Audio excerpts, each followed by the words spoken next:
Hello everybody, Dana Sullivan, the Stampin' Chick, here with you today to share with you how I create this fantastic little Hershey's Nugget treat box. I've had some people ask about dimensions and instructions on how to make the box that they saw on the paper pumpkin video, and so I thought it would be just as easy to make a video and show you how it was done. It's very simple, so let's go ahead. What I've got is the Painted Seasons stamp set. This is a free stamp set with Celebration. It includes a package of gorgeous designer series paper, and it is free with a $100 purchase. And I absolutely love the stamp set because it is some of that distinctive ink stamping technology which we all have grown to love. And it makes the most beautiful textures. I just love it. So the box itself is very simple, and it has just this easy little belly band closure, and so you slide it off, and then the box itself actually will stay closed fairly well without the band. But when you open it up, there are 3 Hershey's Nuggets, which are so adorable. It is a quick and simple little box, an easy project to make, and a fabulous little gift to give away. So let's go ahead and get started. What you're going to need is a sheet of cardstock measuring 5 1/4 by 6 inches. Now you could use designer series paper, and in the paper pumpkin video I did use the Animal Expedition designer series paper, so either one, but measuring 5 1/4 by 6 inches. And then you're going to need 3 strips of 1 inch by 3 inch. I like to use designer series paper because it's a little bit lighter weight and easier to wrap around the candies, and it already has the designs on it. But you could use cardstock as well if you wanted to. So 3 of them at 1 inch by 3 inch. And then you're going to need a strip of cardstock for your belly band. This measures 1/2 inch by 5 1/2 inches. And I haven't actually scored this per se. I've just wrapped it around the box and then creased the lines, because you actually go somewhere between what should be 1/16 of a mark over. And since our scoreboard doesn't have the 16th marks, I just went ahead and wrapped the belly band around the box and then creased the edges, and that works just as well. But it's 1/2 inch by 5 1/2 inches. Then you're going to need a scrap piece of cardstock or whatever you're going to do to make your embellishments. In this case, I used the Painted Seasons stamp set, and I stamped a flower, the fern, and a few little sprigs because they're so adorable. All right, so before we start stamping our cardstock, I'm going to go ahead and score it with you so that you can see the score lines a bit easier. So we'll go ahead and get our scoreboard out. And we're going to start on the 6 inch side. The first mark you're going to make is 3/4 of an inch. So we'll do 3/4 of an inch. We'll do 1 1/2 inches. There we go. 4 1/2 inches. And 5 1/4 inches. All right, so you've got 3/4, 1 1/2, 4 1/2, and 5 1/4. Now we'll turn the paper and we'll do 3/4 of an inch, 2 1/4 inches, 3 inches, and then 4 1/2 inches. So we have 3/4, 2 1/4, 3 inches, and 4 1/2. All right, now that we have all of our scoring done, your paper should look like this. Let's go ahead and bring in a piece of scrap paper and start designing our cover, shall we? I'm going to use Pool Party and Granny Apple Green. I love these colors together, and of course they match the designer series paper perfectly.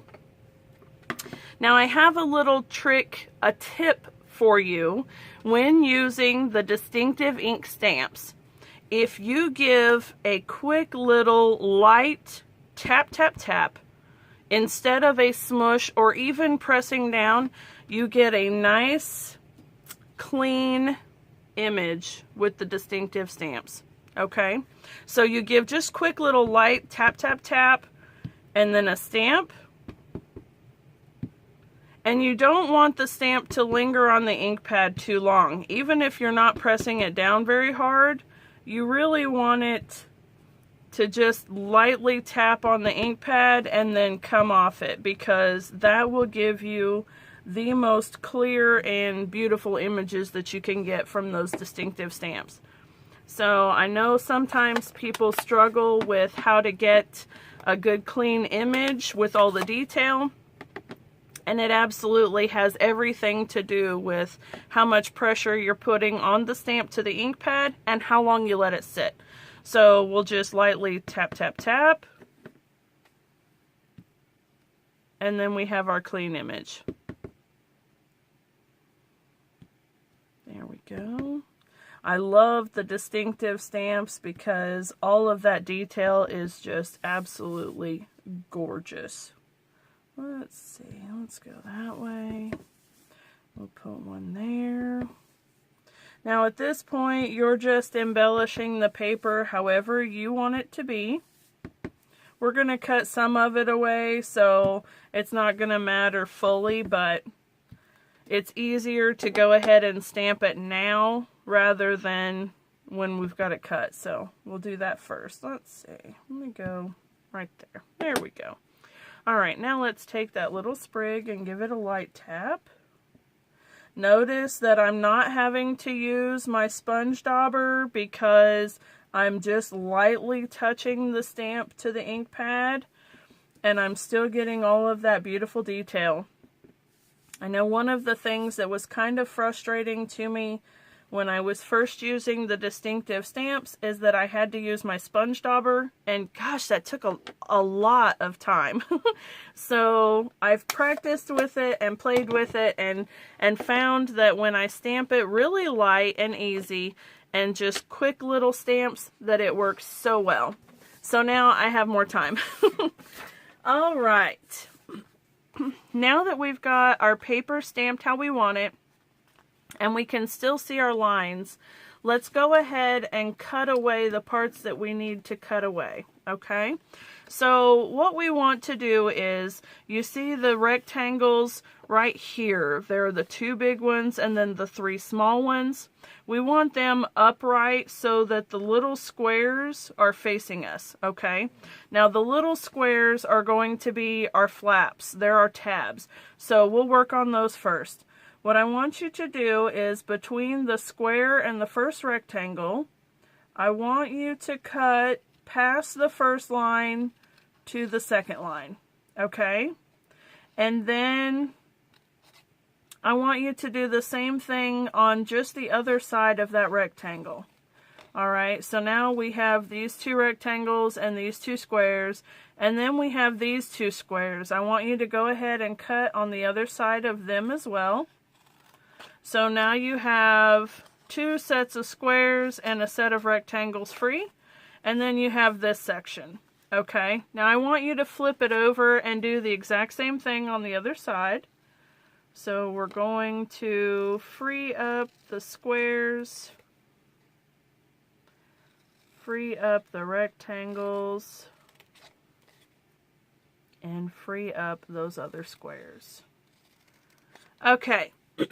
Now that you've got that finished, turn your paper so that you have the square and rectangle sets that we did not separate, and your rectangles are going this way. So we're going to cut, you've got a square and a square, we're going to cut beside the big rectangle and the two squares, past the first line up to the second line. Okay, so we're cutting that whole section away. And then we're going to do that on the other side. There we go. And now you have the two squares. I want you to just cut one of them off on each side. All right.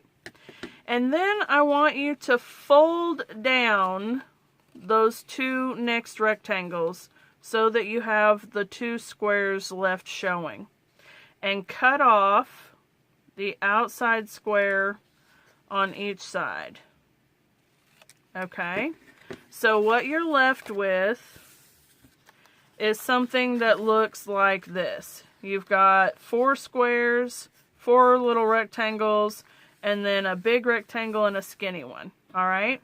Now your squares are going to be tabs. So let's go ahead and miter all 4 of those.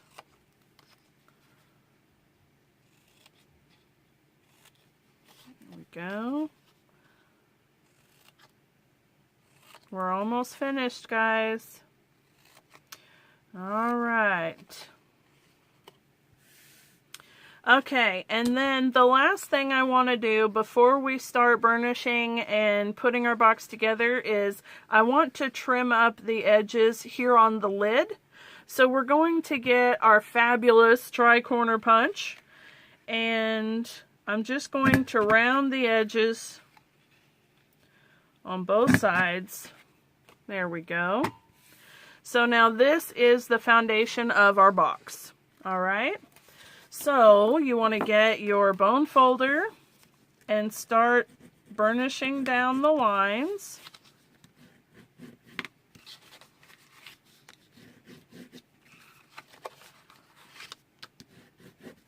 Here we go. Excuse me. This weather change here in East Tennessee is absolutely making my throat scratchy. My allergies are acting up. My sinuses are saying, what the heck is going on? It's cold, then hot. Excuse me. Cold, then hot, then cold, then hot, and wet. It's monsoon season here in East Tennessee, and we're flooding. All right. There we go. Now that we've burnished everything down, we're going to put our box together. This is the easiest box to put together ever. What you're going to do is take your snail or your liquid glue or your tear and tape or fast fuse if you still have it, or whatever you want, whatever your adhesive choice. And you're just going to run it along the inside of those 2 little rectangles. Okay? So those 2 there. And we're going to do that on both sides. All right. And then if you take the edges that have the tabs, the next rectangle beside it, just bend it back a little bit. It'll be easier to work with. Fold your sides up and your tabs in. And then the side flap here is going to come up, attach to the tabs, and then fold over on the inside, locking the tabs in. Okay? So we put the tabs in, we press the tabs to the first part of the flap, and then fold the flap in over the top, locking the tabs in, and then take our bone folder and burnish that down really good. Your box is now totally secure and will never ever come undone. It's fabulous. All right. And then you see we just close it down and that's it. And then we're going to wrap our belly band.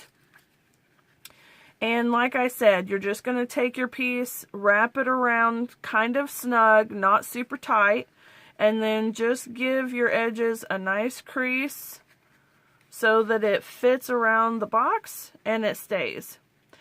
And then I want to take some of my glue, which I'm going to use some liquid glue, but you could use your snail or whatever you've got. I'm just going to put, well, if my glue lets me, maybe.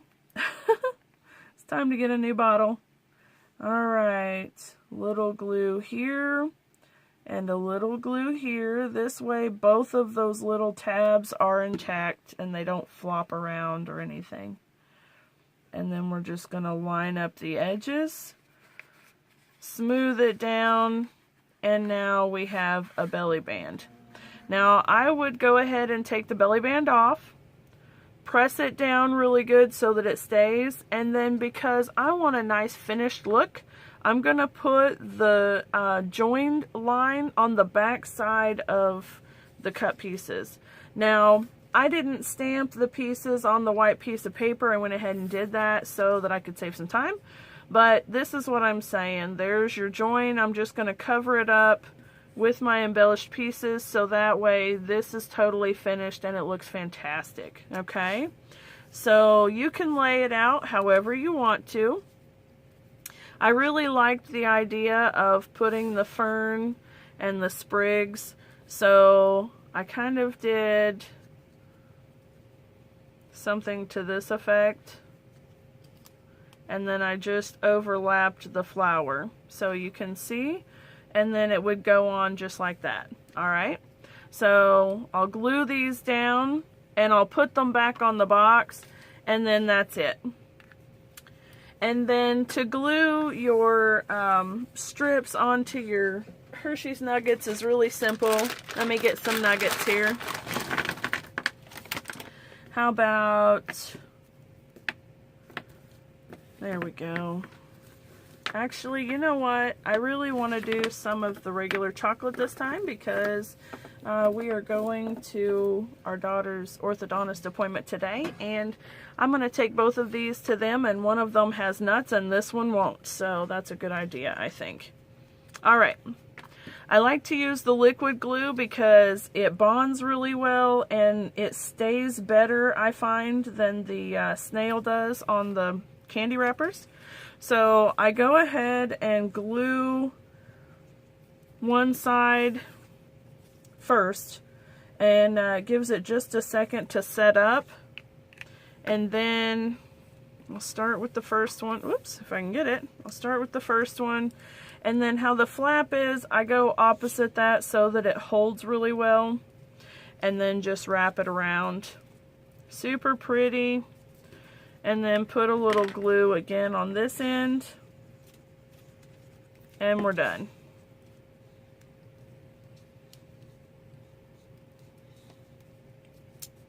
I like to give it just a little bit of a crease here. It kind of helps it hang on and it looks sharp. And there we go.